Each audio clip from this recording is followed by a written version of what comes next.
I'm just gonna sit here and make a video of the locust noise while I read. Nothing special.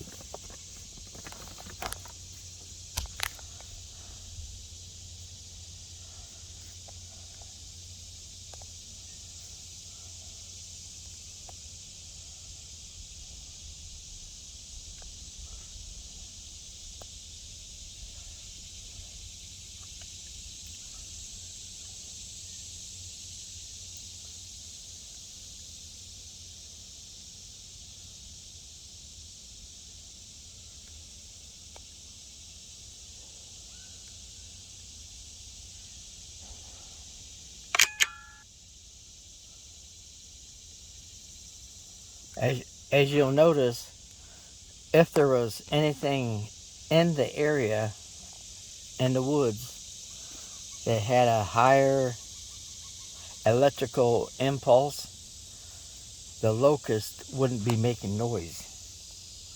So, just for those out there that know what I'm talking about, you'll understand.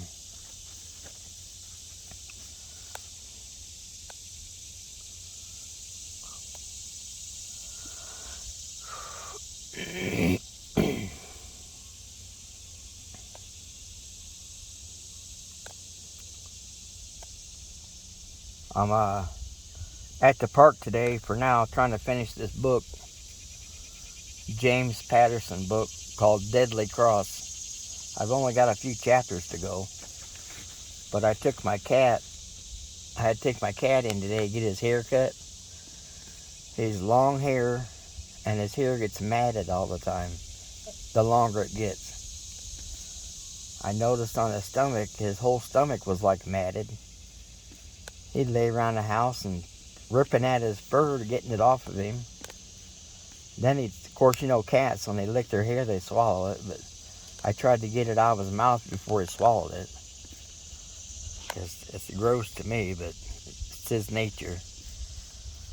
So I had him scheduled an appointment for today at 9 a.m. to take him in to get his hair cut at the vet, because they have to put him to sleep while they cut his hair, because he can be very skittish. He can walk through the house and like be scared of his own shadow. He's always been like that. He turned 10 years old last month, and he does not like to get into a pet carrier. I tried to do it by myself when I got home from work today, but I about had him halfway in there, but the pet carrier kept sliding on me, and that prevented me from getting him in there. So some friends of mine stopped by, was going to help me. So when they got there, Smokey was laying on the bench by then. He'd gotten over me trying to put him in there, and so they all visited with him because they all know each other. And my one friend Kelly tried to put him in there, but he wouldn't even let her pick him up. So I got him in there. I got him in this this carrier thing once. But the door's kind of like messed up. You have to be gingerly tender with it. He got out, so we waited a few minutes, got him in there again, and it's not just an easy thing. You gotta pretty much fight with him to go in there and just basically shove him in there. Pray to God you don't hurt him in the process. And then I took some electrical tape and taped the end of the door so it wouldn't open. So we finally made it with him, got him in there. And I'd been thinking about this process since I made the appointment, because I knew it wasn't going to be an easy task.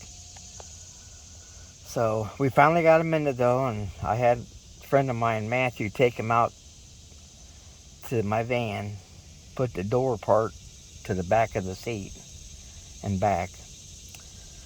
So then I went and got me a coffee after that, and looked down on my shirt, and I got cat hair all over it. Which normally I don't get cat hairs on my clothes, but holding him, I knew I would. Anyways, got me a coffee, got him dropped off at the vet. And so then another reason I took him in today was because I've been battling fleas this summer. I guess the fleas and stuff, ticks and all that are bad this year because we've had a lot of rain and moisture, and they say the humidity, when it's high and it's wet, then it creates problems like that. So I've bought sprays and used them in my trailer before. I got a spray from the vet one time and used it. I got Smokey a 3-month supply of the medicine that you put behind his neck on his shoulders once a month. I can't put no more on until the 16th of August. And we still had some fleas, but not as bad as it was. And so today when I dropped him off, I got another can of this spray. I thought I was going to get something like called a bug bomb, flea bomb. I looked it up online on Chewy.com, and they had these 3 little cans that you set off as a spray in your house till they empty, and then they were only like $10 for 3 of them. So then when I got the vet office, they said, well, we don't have that kind. We have another kind that we use. That's the only kind we sell. And it was just like a big spray can, you know.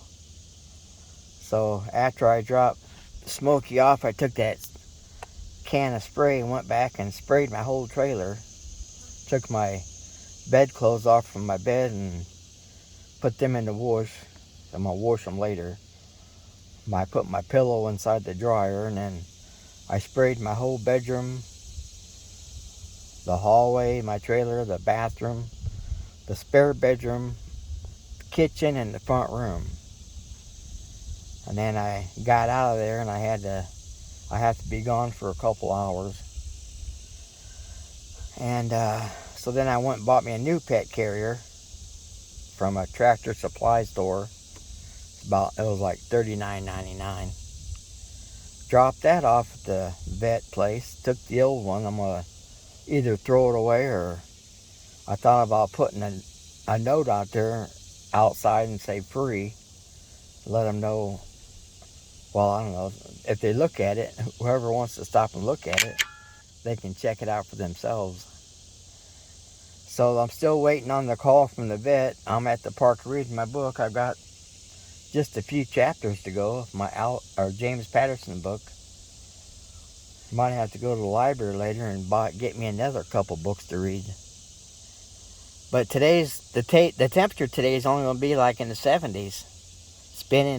We've had like a month of 80, 90 degree heat. That's when all the bugs formed. So hopefully with low humidity and not much rain, the bugs will die off.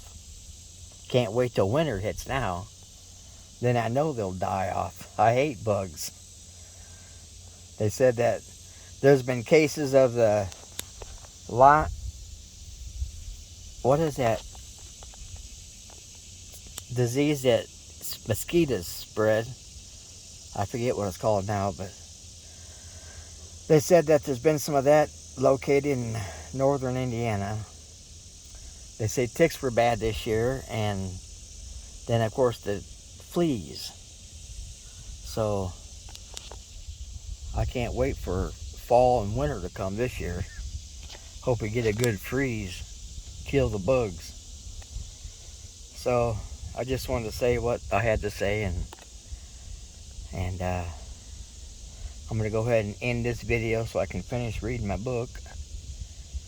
And y'all have a good day out there. Y'all stay safe. Try not to think too much of what's going on in the world. All it will do is worry you to death and make you sick. So I try not to think about it, and I don't watch news because it's all fake anyway. So y'all have a good day, and I'll catch you on the next one. Adios.